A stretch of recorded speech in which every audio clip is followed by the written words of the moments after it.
نحمده ونصلي على رسوله الكريم اما بعد فاعوذ بالله من الشيطان الرجيم بسم الله الرحمن الرحيم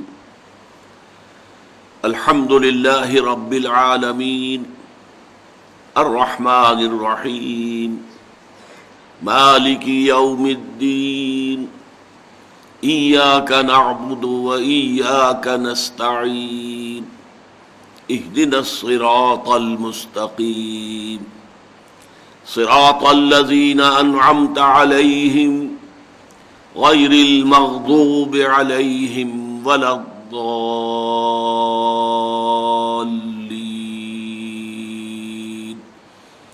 آمين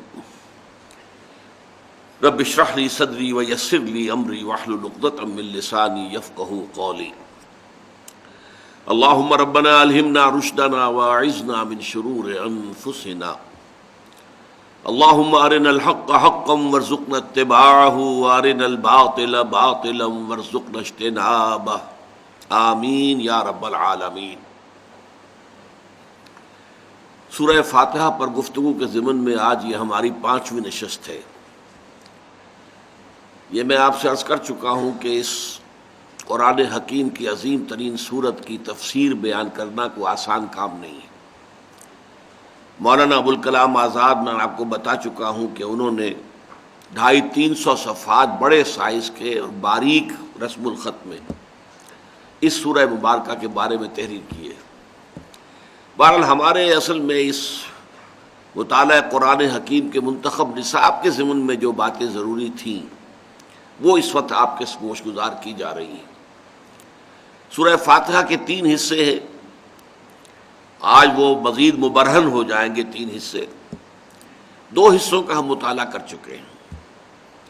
الحمدللہ رب العالمین، کل شکر، کل ثنا، کل تعریف اللہ کے لیے ہے جو تمام جہانوں کا آقا، مالک اور پروردگار ہے، رحمان ہے اور رحیم ہے، جزا و سزا کے دن کا مختار مطلق ہے۔ اے رب، ہم تیری ہی بندگی کرتے ہیں اور کریں گے، اور تجھ ہی سے مدد چاہتے ہیں اور چاہیں گے۔ ان آیات پر گفتگو ہو چکی ہے، اب تیسرا اور آخری حصہ ہے، اور یہ اصل میں شرح ہے ایاک نستعین کی۔ ہم تجھ ہی سے مدد مانگتے ہیں اور مانگتے رہیں گے۔ وہ مدد کیا ہے؟ اہدنا الصراط المستقیم۔ وہ مدد جس کی ہم درخواست کر رہے ہیں وہ یہ ہے کہ ہمیں ہدایت بخش سیدھے راستے کی، صراط الذین انعمت علیہم، ان لوگوں کے راستے کی جن پر تیرا انعام نازل ہوا، غیر المغضوب علیہم، جن پر نہ تو تیرا غضب نازل ہوا ولا الضالین، اور نہ ہی وہ گمراہ ہوئے۔ یہاں نوٹ کر لیجئے گا، جیسے پہلا حصہ جو ہے سورہ فاتحہ کا 3 آیات پر مشتمل ہے، لیکن جملہ ایک ہی بنتا ہے، الحمدللہ رب العالمین الرحمن الرحیم مالک یوم الدین، ایک ہی جملہ ہے۔ اسی طرح یہ آخری حصہ بھی 3 آیات پر مشتمل ہے، لیکن یہ بھی ایک ہی جملہ ہے، اہدنا الصراط المستقیم۔ اب اس صراط مستقیم ہی کی مزید تشریح ہے جو آ رہی ہے۔ صراط الذین انعمت علیہم، یہ ایک مثبت تشریح ہے، غیر المغضوب علیہم ولا الضالین یہ اس کی منفی تشریح ہے۔ اب آج سب سے پہلے تو ہدایت کے بارے میں گفتگو کرنی ہوگی۔ اہدنا الصراط المستقیم، ہدایت در حقیقت صحیح سمت اور صحیح رخ پر زندگی گزارنے کا نام ہے۔ ظاہر بات ہے کہ سمت کا تعین ہوتا ہے نظری بنیاد پر، فکری بنیاد پر، عقلی بنیاد پر، غور و فکر کی بنیاد پر، جانا کدھر ہے۔ اہدنا الصراط، اور اس ہدایت کے بے شمار مراتب اور مراحل ہیں۔ یہ کوئی ایسی بسیط شے نہیں ہے بس دے دی تو ایک دفعہ دے دی، ساری کی ساری دے دی۔ یہ درجہ بدرجہ حاصل ہوتی ہے، لہجہ بلہجہ ملتی ہے۔ لمحہ بلمحہ ملتی ہے، ہر قدم کے بعد اگلے قدم پر ہدایت کی ضرورت ہے، اس کے بعد اس سے اگلے قدم پر پھر ہدایت کی ضرورت ہے۔ قرآن مجید میں سورہ محمد صلی اللہ علیہ وسلم میں فرمایا والذین اہتدوا زادہم ھدی وآتاہم تقواہم، جو لوگ ہدایت پر آ گئے اللہ نے ان کی ہدایت میں اضافہ کر دیا۔ اس ہدایت میں مسلسل اضافہ ہوتا چلا جاتا ہے، فکری اور نظری اعتبار سے بھی اور عملی اعتبار سے بھی۔ چنانچہ ہدایت یہ بھی ہے جیسے کہ آپ سے کوئی شخص اگر کوئی اجنبی آپ کی آبادی میں آیا ہے، کوئی پتہ پوچھ رہا ہے، ایک تو یہ کہ آپ نے اسے بتا دیا فلاں جگہ پر ہے یہ مقام، جو ہے جو مکان تم تلاش کر رہے ہو یا جو جگہ یا دفتر، اور آپ نے خوب اس کا نقشہ بھی کھینچ دیا، بتا دیا ادھر سے ادھر، ادھر سے ادھر جانا ہے، پھر فلاں گلی میں مڑنا ہے، فلاں سڑک پر جانا ہے۔ یہ بھی ہدایت کا ایک مرحلہ ہے، اس کو بھی ہدایت کہیں گے، یہ بھی ایک رہنمائی ہے۔ ایک رہنمائی یہ ہے کہ آپ اس کے ساتھ چل پڑے اور اسے منزل تک پہنچا دیا، یہ ہے تکمیل ہدایت۔ اسی لیے جب اہل جنت جنت میں داخل ہوں گے تو ان کے زبانوں پر جو ترانہ جاری ہوگا الحمدللہ الذی ہدانا لہذا وما کنا لنہتدی لولا ان ہدانا اللہ، کل شکر کل ثنا اس اللہ کے لیے ہے جس نے ہمیں یہاں تک پہنچا دیا، اس جنت تک پہنچا دیا۔ ہدایت کا وہ تکمیلی مرحلہ ہدانا لہذا، یہاں تک ہمیں پہنچا دیا، وما کنا لنہتدی لولا ان ہدانا اللہ، اور ہم ہرگز نہ ہوتے ہدایت پانے والے اگر اللہ ہی نے ہمیں ہدایت نہ دی ہوتی۔ اب میں ذرا چاہتا ہوں کہ چونکہ ہم یہ بحثیں کچھ کر چکے ہیں اس سے پہلے، پھر ذہن میں تازہ کر دیجئے۔ ہدایت کے ویسے تو کوانٹیٹیٹیولی تو درجات بے شمار ہوں گے، ہر لحظہ ہے مومن کی نئی شان نئی آن۔ وہ تو انسان جو ہے جیسے اللہ تعالیٰ کی شان ہے کل یوم ھو فی شأن، اسی طریقے سے اس کا ایک عکس پرتو جو ہے بندہ مومن کی زندگی پر بھی ہے، ہر لحظہ ہے مومن کی نئی شان نئی آن۔ لیکن یہ کہ دو ہم اس کو درجوں میں یا قسموں میں تقسیم کر سکتے ہیں ہدایت کو۔ ایک ہے ہدایت نظری، فکری، علمی۔ اس کے بارے میں ہم یہ دیکھ چکے ہیں کہ یہ فطرت انسانی میں ودیعت شدہ ہے۔ اللہ کا علم، اللہ کی محبت، دونوں چیزیں روح انسانی میں موجود ہیں، اور جو روح کے تقاضے انہی کو ہم فطرت سے تعبیر کرتے ہیں۔ فطرت اللہ التی فطر الناس علیہا، یہ فطرت اللہ ہے جس پر کہ اللہ نے انسانوں کو پیدا کیا ہے، تو موجود تو ہے جیسا کہ ہم دیکھ چکے۔ سورہ فاتحہ میں بھی تو آغاز یہاں سے ہو رہا ہے کہ ایک شخص اعتراف کر رہا ہے الحمدللہ رب العالمین، یہاں تک تو پہنچا ہوا ہے، جس کی مثالیں ہم دیکھ چکے ہیں۔ حضرت لقمان کی مثال قرآن مجید میں آئی ہے، اور دوسری بے شمار مثالیں، سلمان فارسی کی مثال ہو، یا آپ کو معلوم ہے کہ حضرت زید ابن عمرو ابن نفیل حضرت سعید کے والد جو بہنوئی تھے حضرت عمر کے، تو یہ ہدایت جو تھی ان کی فطرت کے اندر وہ ابھر کر آ گئی۔ حضرت عثمان، حضرت ابو بکر، انہوں نے کبھی کسی بت کو سجدہ نہیں کیا۔ میں خاص طور پر نام نہیں لے رہا حضور کا صلی اللہ علیہ وسلم، کہ حضور کا معاملہ تو یہ ہے کہ وہ اللہ تعالیٰ کی خصوصی پروٹیکشن میں تھے، لیکن آپ کے اخلاق عالیہ پہلے سے موجود تھے، اور آپ نے توحید کامل آپ کے اندر موجود تھی، آپ نے کبھی بھی کسی بت کو سجدہ نہیں کیا۔ تو فطرت سلیمہ اور عقل سلیم، یہ دو الفاظ ہم نے بار بار استعمال کیے ہیں، ان سے انسان علمی، نظری، فکری ہدایت تک تو خود بھی پہنچ سکتا ہے، لیکن اس میں وحی کے ذریعے سے جو مزید ہدایت ملتی ہے، ایک تو یہ کہ اس کے اندر یقین کی گہرائی اور مزید ہو جاتی ہے، پختہ ہو جاتی ہے۔ یعنی یہ کہ انسان سوچتا ہے ہاں ایسا ہوگا، ہونا چاہیے، یہ بات تو یوں ہی ٹھیک بیٹھتی ہے، لیکن ایک ہے، ہوگا سے ہے تک ز عشق تاب صبوری ہزار فرسنگست، 1000 میل کا فاصلہ ہے۔ میں نے سادہ سی مثال پہلے بھی دی تھی کہ آپ سے بے شمار لوگ کہتے ہیں کہ چینی میٹھی ہوتی ہے، میٹھی ہوتی ہے، میٹھی ہوتی ہے، میٹھی ہوتی ہے، آپ نے نہیں چکھی آج تک۔ آپ کہیں گے بھائی میٹھی ہوگی، آخر اتنے لوگ مجھے کاہے کو دھوکہ دینا چاہیں گے، کیوں جھوٹ بولیں گے؟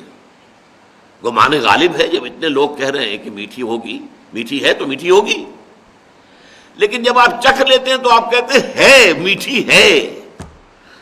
اس ہوگی سے ہے تک زمین و آسمان کا فرق واقع ہوتا ہے۔ تو وہ ایمان جو ہے کے درجے میں قائم ہوتا ہے، وہ وہی ہے آسمانی کے ذریعے سے۔ نمبر 2، اس میں تفاصیل جو ہیں، تفاصیل کا رنگ تو وہی کے ذریعے سے آیا۔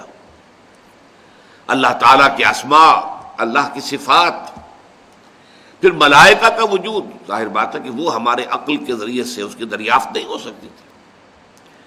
پھر جو عالم آخرہ کے حقائق ہیں، جنت اور دوزخ ہیں، یہ ساری چیزیں جو ہے یہ تو در حقیقت وحی نبوت کے ذریعے سے انسان کو معلوم ہوتی ہے۔ اور اس میں جو عام لوگ ہیں دوسرے، جن کی فطرت سلیمہ اتنی بیدار اور سلیم نہیں ہوتی، اور جن کی عقل سلیم جو ہے وہ اتنی چاق و چوبند نہیں ہوتی، ان کے دلوں پر سے زنگ اتارنے کا کام وہی کرتی ہے۔ جیسا کہ ایک حدیث میں آیا ہے کہ ان هذه القلوب لتصدع، حضور نے فرمایا صلی اللہ علیہ وسلم، یہ جو دل ہے انسانوں کے، ان کے اوپر زنگ لگ جایا کرتا ہے۔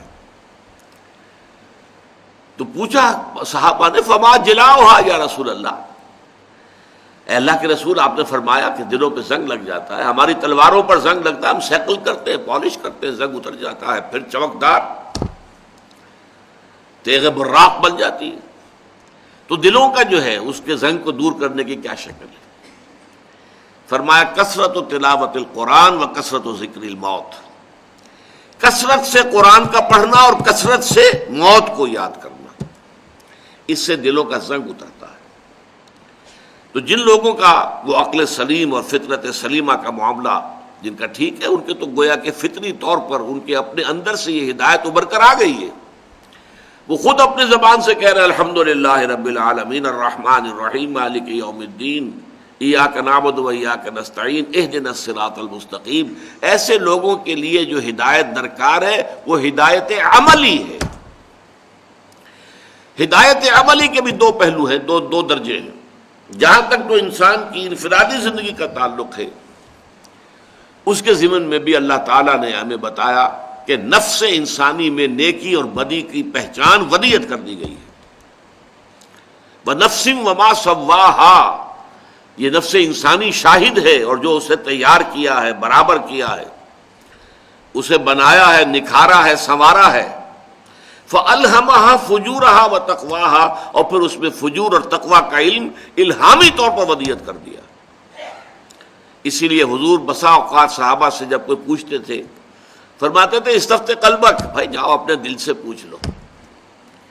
بلکہ یہاں تک بھی ایک حدیث میں آتا ہے استفتِ قلبک وَلَوْ أَفْتَاكَ الْمُفْتِي، اپنے دلوں سے پوچھا کرو، چاہے مفتی نے کوئی فتویٰ دے بھی دیا ہو۔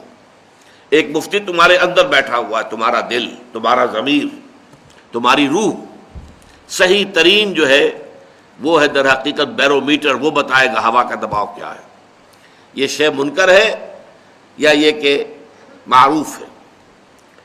تو اس اعتبار سے، لیکن اس میں بھی انفرادی طور پر، انفرادی عملی ہدایت میں بھی ایک اور مرحلہ آ جاتا ہے۔ بسا اوقات نیکی کا جذبہ بھی، جیسا کہ ہم آیت البر کے ضمن میں پڑھ چکے ہیں، نیکی کا جذبہ بھی ایک جذبہ ہے، اور جذبہ جب منہ زور ہو جائے تو وہ اپنی حد سے تجاوز کر جاتا ہے۔ نیکی کا جذبہ ہے جس نے تجاوز کیا حد اعتدال سے اور رہبانیت ایجاد کر لی، شادی نہیں کریں گے، گھر گرہستی سے کوئی تعلق نہیں، دنیا سے تعلق منقطع، جائیں گے غاروں میں رہیں گے، تپسیائیں کریں گے، تو یہ فطرت کا راستہ نہیں ہے۔ لا رہبانیت فی الاسلام، اللہ تعالیٰ نے جو اسلام کی ہدایت دی ہے نوع انسانی کو، اس میں رہبانیت کی کوئی گنجائش نہیں۔ لہذا ضرورت ہے اس میں بھی کہ ایک معتدل ماڈل سامنے رہے، اور وہ رسول کے ذریعے سے ملتا ہے۔ رسول کی زندگی، لقد کان لکم فی رسول اللہ اسوۃ حسنہ، بہترین مثال، بہترین ماڈل تمہارے لیے اللہ کے رسول کی شخصیت میں۔ تو ہدایت جو ہے جہاں تک فکری، نظری، علمی ہے، وہ انسانی فطرت میں ودیعت شدہ ہے، البتہ اس میں یقین کی گہرائی وہ وحی نبوت کے ذریعے سے پیدا ہوتی ہے، اور جزیات کی تفسیر وہ وحی نبوت کے ذریعے حاصل ہوتی ہے۔ عملی اعتبار سے انفرادی سطح پر انسان کا اپنا نفس جو ہے وہ صحیح گواہی دیتا ہے، یہ نفس لوامہ جس کی قسم کھائی گئی ہے، لا اقسم بیوم القیامہ ولا اقسم بالنفس اللوامہ۔ انسان کو غلط کام کرتا ہے تو اندر ہی سے اسے کوئی چیز کاٹتی ہے، کیا کیا تم نے، تمہیں نہیں کرنا چاہیے تھا، یہ غلط کام کیا تم نے۔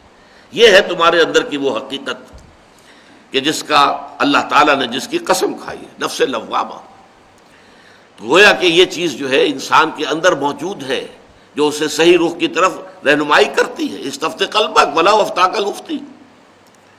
لیکن بسا اوقات یہ نیکی کا جذبہ مفرط ہو جاتا ہے، افراط بہت زیادہ بڑھ گیا، تو اس کے نتیجے میں کیا ہوتا ہے، ایک وقت میں جوش آیا، ساری اپنی دولت اللہ کے راہ میں لٹا دی، اس کے بعد کم ہوتے ہیں وہ لوگ جو اس کے بعد کھڑے رہ جائیں اس مقام پر، بعد میں پچھتانا ہوتا ہے کہ یہ کیا کر بیٹھا میں، میری اپنی آل اولاد بھی تھی، ان کا بھی حق تھا۔ اسی لیے حضور کا معاملہ آپ کو معلوم ہے کہ حضور کے پاس ایک صحابی آئے، میں اپنی ساری دولت اللہ کے راہ میں دینا چاہتا ہوں۔ فرمایا نہیں، تم اپنی اولاد کو فقیر بنا کر چھوڑ کے جانا چاہتے ہو، ان کا حق ہے۔ پھر عرض کیا اچھا آدھا، نہیں آدھا نہیں، آدھا بھی بہت زیادہ ہے۔ پھر عرض کیا تہائی، ہاں تہائی ٹھیک ہے، تہائی قبول کر لیا۔ اور یہ تہائی ہی ہے جس میں کہ انسان کو وصیت کا حق دیا گیا ہے، باقی 2/3 گویا کہ وارثوں کا حصہ ہے، وارثوں کا حق ہے، اس میں تمہیں کوئی تصرف نہیں کرنا چاہیے۔ البتہ اگر ایمرجنسی کا معاملہ ہے، کوئی خاص جو ہے نازک مرحلہ آ گیا، جیسے غزوہ تبوک کا موقع تھا، اس موقع پر، اور پھر یہ کہ غیر معمولی شخصیت حضرت ابو بکر صدیق، وہ اپنا سارا اثاثہ لیا، حضور نے قبول کر لیا۔ لیکن وہ ایکسیپشنل سچویشن اور exceptional personality, exceptions prove the role, وہ ایکسیپشن ہے، قاعدہ یہی ہے کہ نہیں، ایک متوازن طریقہ ہونا چاہیے۔ ان لنفسک علیک حقا وان لزوجک علیک حقا وان لزورک علیک حقا، تم پر تمہارے نفس کا بھی حق ہے، تم پر تمہاری بیوی کا بھی حق ہے، تم پر تمہارے جو ملاقاتی ہیں، وزٹرز ہیں، ان کا بھی حق ہے۔ البتہ جو سب سے بڑا معاملہ ہے کہ جو ہدایت جہاں انسان کو بہت زیادہ ضروری ہے، بہت زیادہ اس کا محتاج ہے، وہ اجتماعیات انسانیہ ہیں۔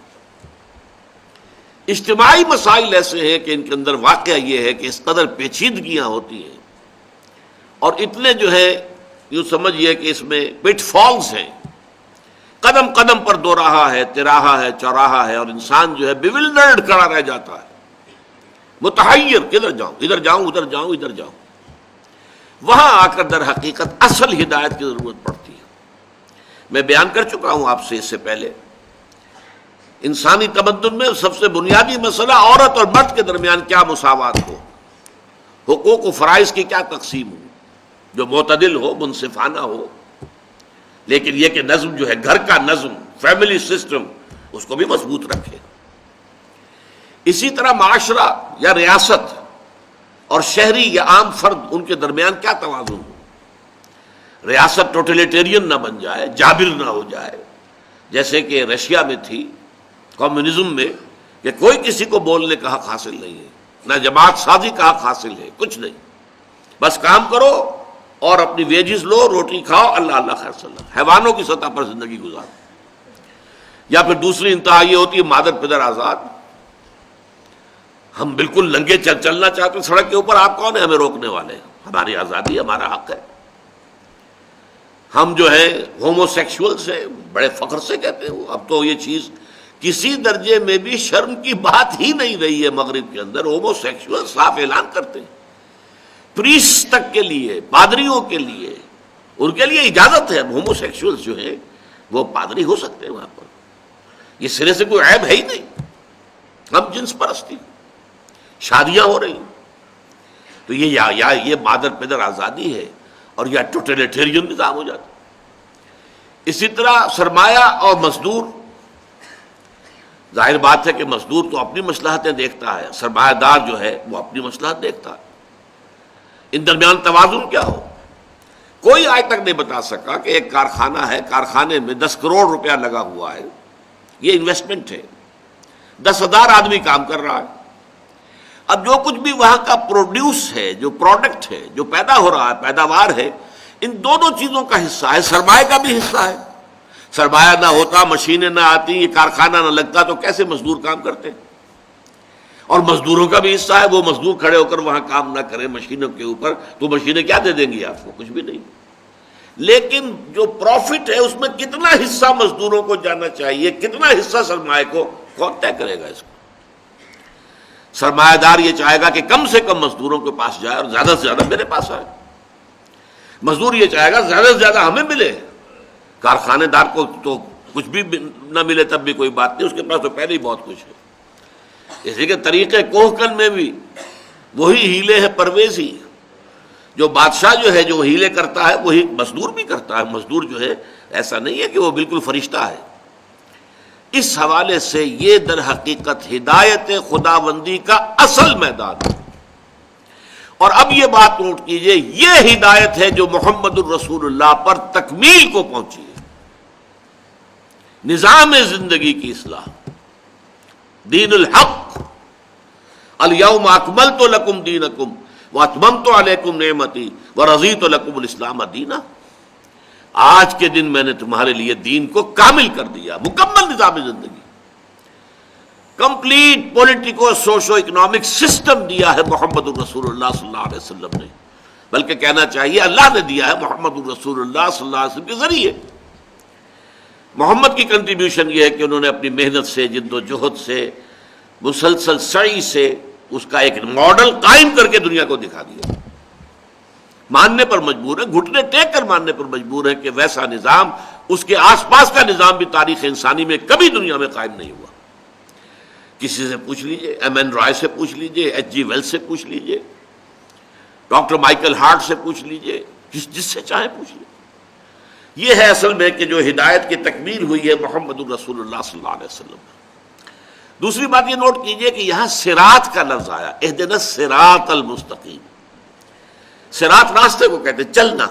اسی لیے میں نے آپ سے عرض کیا کہ در حقیقت یہاں جو ہدایت جو مانگی جا رہی ہے، جو طلب کی جا رہی ہے، جس کی دعا کی جا رہی ہے، جس کی استدعا کی جا رہی ہے، وہ ہدایت عملی ہے۔ چلتے ہوئے انسان کو آگے دو راہ آ گیا، اب کدھر جاؤں کدھر نہ جاؤں، کون بتائے؟ ذرا سا ٹیڑھ ہو گیا تو اب آپ کو معلوم ہے کہ ذرا سا آپ نے اینگل جو ہے غلط جو لے لیا، اب جتنا آگے بڑھیں گے وہ صراط مستقیم سے دور تک ہوتے چلے جائیں گے، جتنا آگے بڑھیں گے۔ اینگل زاویہ جہاں شروع ہوتا ہے تو وہاں تو گویا کہ ملے ہوئے دونوں نقطے، لیکن پھر جیسے جیسے آگے جائیں گے آپ، وہ پھیلتا جائے گا فاصلہ۔ یک لہذا غافل گشتبو 100 سالہ راہم دور شد، فاصلہ جو ہے بڑھتا چلا جائے۔ اہدنا الصراط المستقیم، قرآن مجید میں صراط کی 45 مرتبہ یہ لفظ آیا ہے، جس میں سے 32 مرتبہ اس میں اس کی صفت آئی ہے المستقیم، سیدھا سیدھا راستہ۔ لیکن اور بھی اس کے لیے صراطا سویہ، درمیانی راستہ، جیسے خط استوا ہے ہمارا جو گلوب کو بالکل برابر برابر 2 حصوں میں تقسیم کر دیتا ہے، ایسے ہی صراطا سویہ، ایک بالکل درمیان کے درجے کا راستہ۔ یہ دونوں ایکسٹریمز ہیں، افراط اور تفریط۔ ادھر جائیں گے تو بھی غلط ہے، ادھر جائیں گے تو بھی غلط، سیدھا راستہ تیر کی طرح۔ کہیں سوا صراط بھی کہا گیا ہے۔ پھر ایک اور لفظ قرآن مجید میں آتا ہے سبیل، قصد السبیل، وعلی اللہ قصد السبیل ومنہا جائر، سیدھا درمیانی راستہ تو اللہ تک پہنچا دیتا ہے، باقی ادھر ادھر پگڈنڈیاں بھی ہیں۔ سوا السبیل کا لفظ بھی آیا ہے، درمیانی راستہ۔ السبیل، السبیل الف لام کے ساتھ، دی پاتھ، دی وے، پھر سبیل اللہ، اللہ کا راستہ۔ اور یہ تو قرآن مجید کی بہت بڑی اصطلاح ہے، جاہدوا فی سبیل اللہ، سبیل الرشاد، کامیابی کا راستہ۔ تو اہدنا الصراط المستقیم، اے رب ہمارے، ہمیں ہدایت بخش، ہمیں دکھا، ہمیں سمجھا، ہمیں چلا اور ہمیں پہنچا دے منزل مقصود تک۔ یہ ہدایت کے اندر یہ ساری چیزیں شامل ہیں۔ اور یہ ہدایت ہمیں ہر لحظہ درکار ہے، ہر آن درکار ہے۔ یہ ایسا نہیں ہے کہ بس ایک وقت میں دے دی گئی اور مکمل ہو گئی۔ اب اس صراط المستقیم کی جو ہے تشریح آ رہی ہے، صراط الذین انعمت علیہم۔ اب یہ بدل ہے اسی کا، یہ علیحدہ جملہ نہیں ہے، میں نے عرض کیا یہ تینوں آیتیں مل کر ایک جملہ بنتی ہیں۔ راستہ ان کا جن پر تیرا انعام ہوا۔ اب یہاں تو اس چیز کو مجملاً بیان کیا گیا، سورہ فاتحہ ہے، چھوٹی سی سورت ہے، اس میں تفصیل تو ممکن نہیں ہے، لیکن سورہ نساء میں اس کو کھول دیا گیا۔ منعم علیہم کون ہے؟ انعام، نعمتیں اللہ کی کن پر ہوئی؟ فرمایا وَمَن يُطِعِ اللَّهَ وَالرَّسُولَ فَأُولَٰئِكَ مَعَ الَّذِينَ أَنْعَمَ اللَّهُ عَلَيْهِمْ مِنَ النَّبِيِّينَ وَالصِّدِّيقِينَ وَالشُّهَدَاءِ وَالصَّالِحِينَ۔ یہ چار طبقات ہیں منعم علیہم کے، جن پر اللہ کا انعام ہوا۔ سب سے اونچا طبقہ انبیاء کرام، اللہ تعالیٰ کا بڑا انعام ہوا ہے ان پر، بڑا احسان ہوا ہے، جیسے کہ حضور کے بارے میں فرمایا ان فضلہ کان علیک کبیرا، اے محمد آپ پر تو اللہ کا فضل بہت بڑا ہوا ہے۔ پھر ایک ہے صدیقین، یہ کون ہوتے ہیں؟ وہی سلیم الفطرت سلیم العقل لوگ جو خود بھی قریب قریب پہنچے ہوئے ہیں، لیکن جب نبی کہتا ایسا ہے جیسے تمہاری فطرت کہہ رہی ہے، جدھر تمہاری عقل اشارے کر رہے، یہی حقیقت ہے، اور وہ فوراً ایمان لاتے، انہیں دیر نہیں لگتی۔ جیسے ابو بکر صدیق، صدیق اکبر ہیں ابو بکر رضی اللہ تعالی عنہ، الصدیقۃ الکبریٰ ہیں حضرت خدیجۃ الکبریٰ رضی اللہ تعالی عنہ۔ یہ وہ ہستیاں ہیں جنہیں ایمان لانے میں، حضور کی تصدیق کرنے میں ایک لحظہ نہیں لگا۔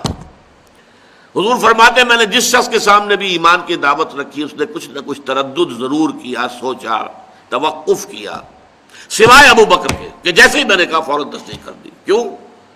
دیکھنا تقریر کی لذت کہ جو اس نے کہا میں نے یہ جانا کہ یہی میرے دل میں تھا، اس لیے کہ وہ صدیقین، وہ سلیم الفطرت اور سلیم العقل لوگ خود وہی پہنچے ہوئے ہوتے ہیں۔ میں تو کہا کرتا ہوں کہ صدیقین اور انبیاء نبوت کے ظہور سے قبل نبی، ابھی نبوت کا ظہور ہونا ہے لیکن ہے نبی، اور صدیقین ان کی مثال ایسی ہے جیسے گلاب کے پھول کا ایک پودا ہے گلاب کا، اس میں پھول لگے ہوئے، 10 پھول لگے ہوئے، اب کسی کا دست حنائی آتا ہے اور ایک پھول توڑ لیتا ہے، بس چن لیا اس نے اس پھول کو۔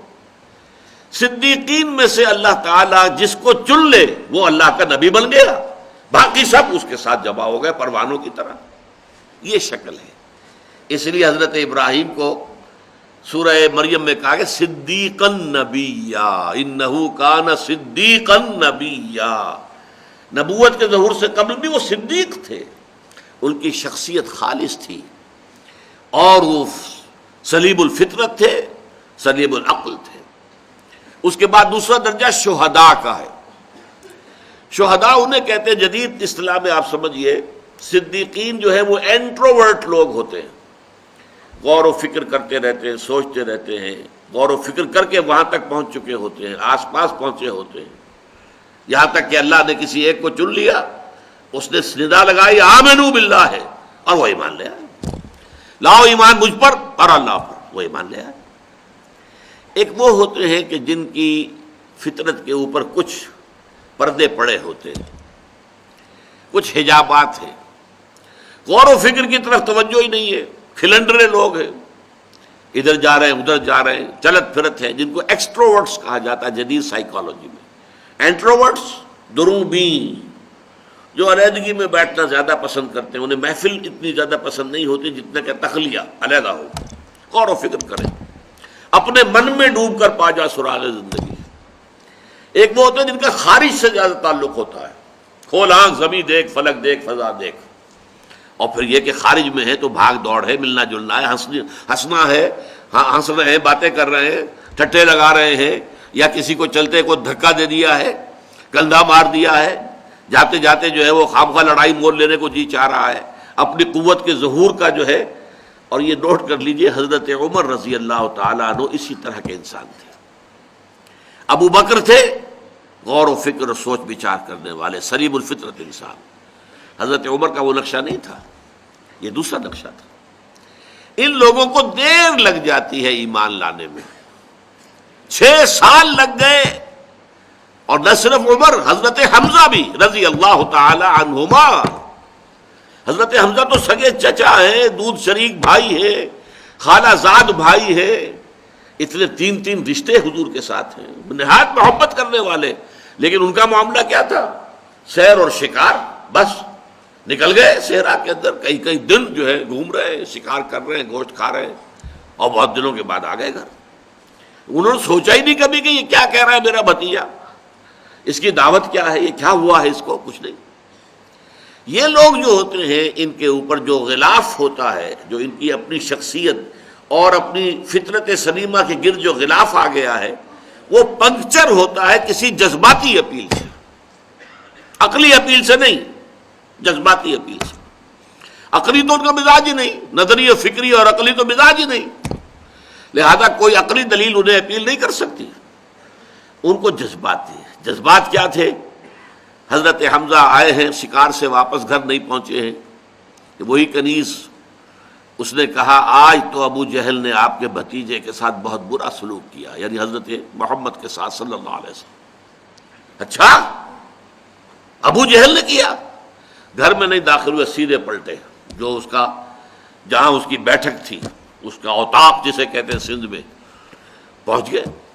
وہ بیٹھا تھا اپنے لوگوں کے اندر. تم نے آج محمد کے ساتھ یہ کیا ہے. ایک اپنی کمان سر پر ماری، سر پٹ گیا ابو جہل کا. اور پھر اس کے بعد کہتے ہیں اچھا لو میں اس پر ایمان لایا، آؤ میدان میں اب تم. یہ ہے ایمان کا واقعہ، جذباتی سطح. ورنہ 6 سال تک سوچا ہی نہیں یہ محمد کہہ کیا رہا ہے صلی اللہ علیہ وسلم، میرا بھتیجا، میرا دودھ شریک بھائی، میرا بچپن کا کھیلا ساتھی، ہم جولی، یہ کیا کہہ رہا ہے، پرواہ نہیں. اسی طرح حضرت عمر کا معاملہ ہوا. وہ تو چلے تھے تلوار ننگی لے کر حضور کو قتل کرنے کے لیے کہ قصہ پاک کر دوں گا. اب یہ ساری کلکل جو ہمارے معاشرے میں ہو گئی ہے، اولاد والدین سے کٹ گئی، بھائی بھائی سے کٹ گئے، بیوی شوہر سے جدا ہو گئی، شوہر بیوی سے علیحدہ ہو گیا، یہ کلکل ہو گئی ہے ہمارے معاشرے میں. اب میں اس کا معاملہ صاف کر دوں گا. وہی 6واں سال ہے نبوت کا. ایک شخص نے بیچ میں حضرت حذیفہ ابن عتبہ رضی اللہ تعالی عنہ، بہت ہی فہیم ذہین، انہوں نے پوچھا کدھر جا رہے ہیں. انہیں معلوم نہیں تھا حضرت عمر کو کہ یہ بھی ایمان لایا ہوا ہے. کہا جا رہا میں آج جا رہا ہوں، آج یہ چکر ختم کر دوں گا، میں قتل کر دوں گا محمد کو. انہوں نے رخ موڑا، تمہاری تو اپنی ہمشیرہ اور تمہارے بہنوئی ایمان لا چکے، پہلے ان سے تو نپٹو. بس وہ آگ بگولا ہے، میری بہن فاطمہ اور میرا بہنوئی سعید ابن زید وہ ایمان لے آئے محمد پر. جی ہاں. اب گھر پہنچے ہیں، دروازے کو کھٹکھٹایا ہے. اندر جو ہے حضرت خباب بن الارت رضی اللہ تعالیٰ عنہ آئے ہوئے تھے. نئی آیات جو نازل ہوئی تھی سورہ طٰہٰ کی، وہ میاں بیوی کو پڑھا رہے تھے. حضرت فاطمہ، حضرت سعید دونوں بیٹھے ہوئے یاد کر رہے آئے تھے. وہ کھٹکھٹایا، کون؟ عمر. اف، کانپ گئے لوگ.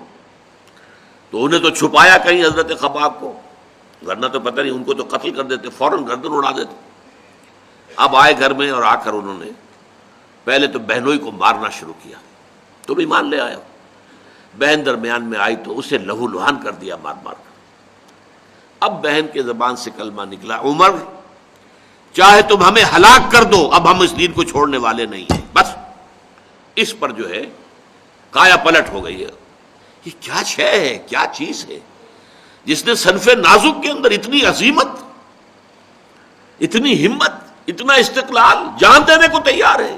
وہ شے ہے کیا جس نے ان کو یہ کہاں سے کہاں پہنچا دیا.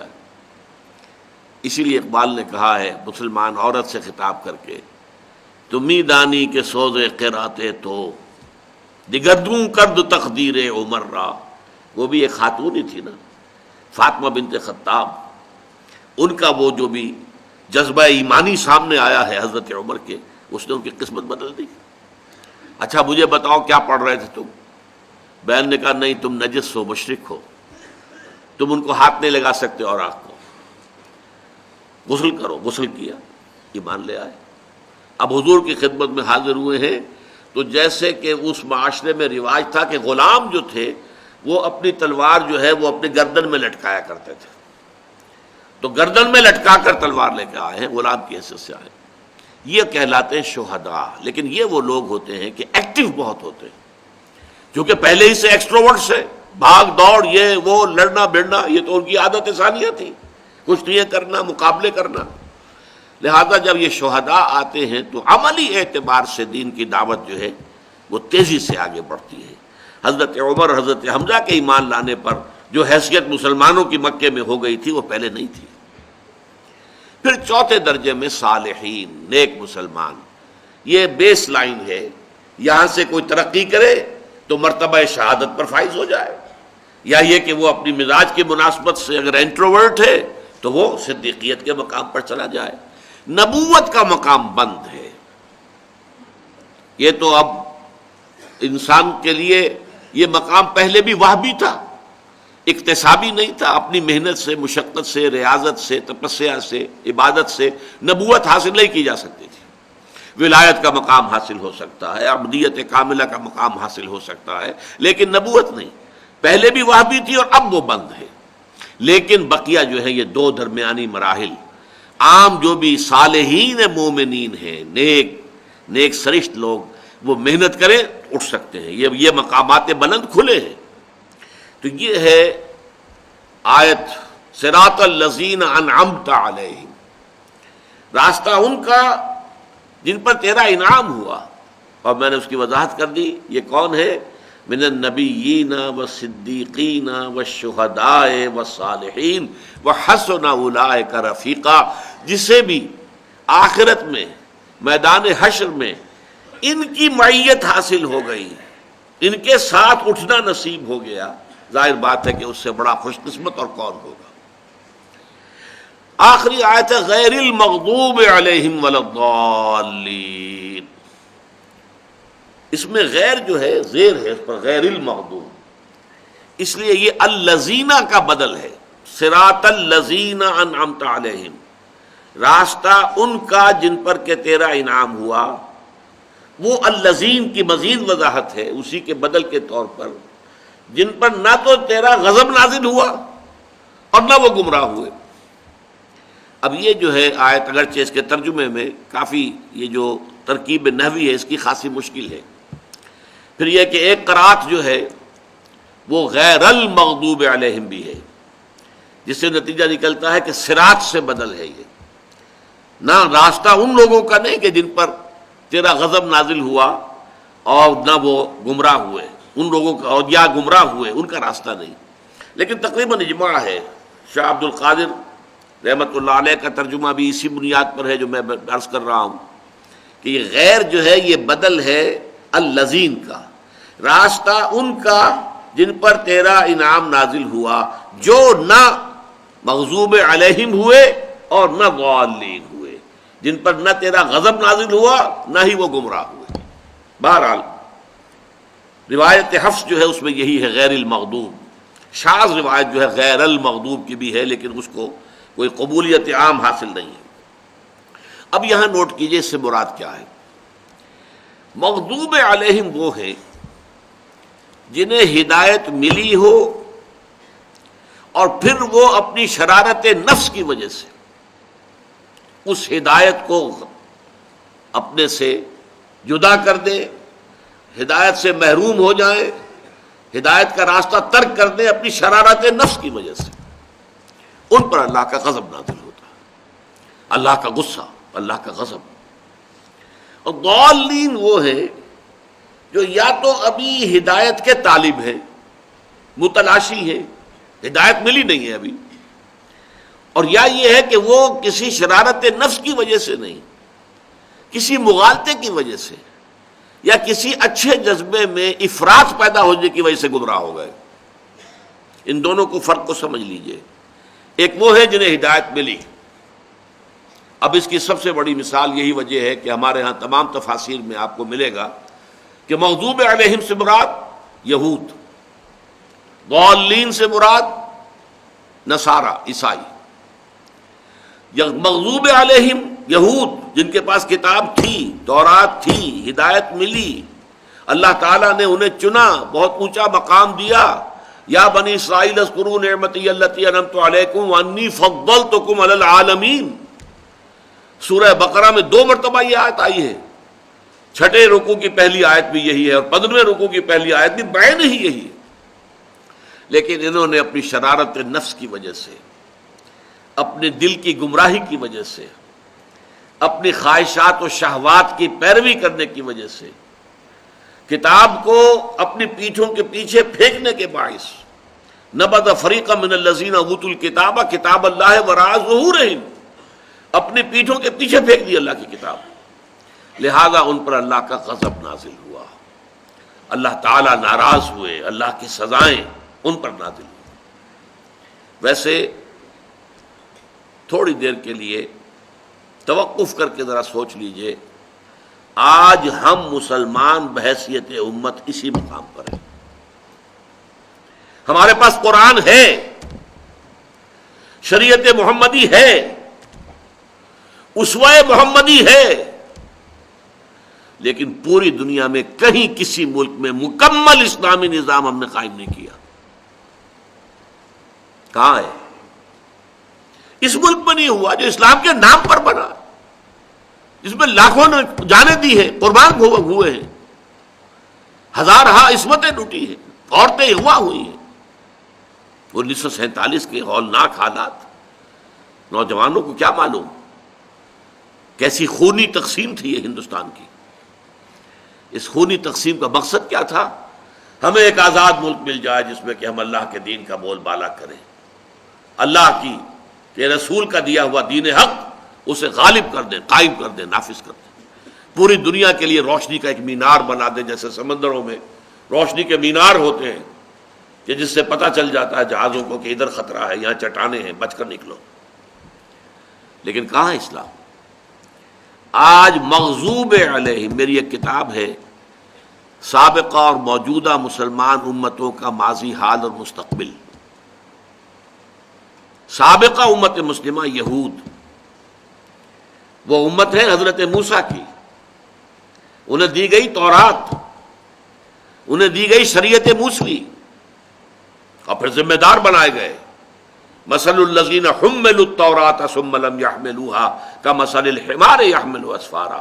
مثال ان کی جنہیں حامل تورات بنایا گیا پھر انہوں نے اس کی ذمہ داریوں کو پورا نہ کیا. اس گدھے کی سی ہے جس پر کتابوں کا بوجھ لاد دیا گیا. اس قدر ثقیل تمثیل اور تشبیہ جو ہے قرآن مجید دے رہا ہے ان کے لیے جنہیں اللہ نے اپنی کتاب دی ہو لیکن پھر وہ اس کتاب کا حق نہ ادا کرے، اس کتاب کی ذمہ داری پوری نہ کرے.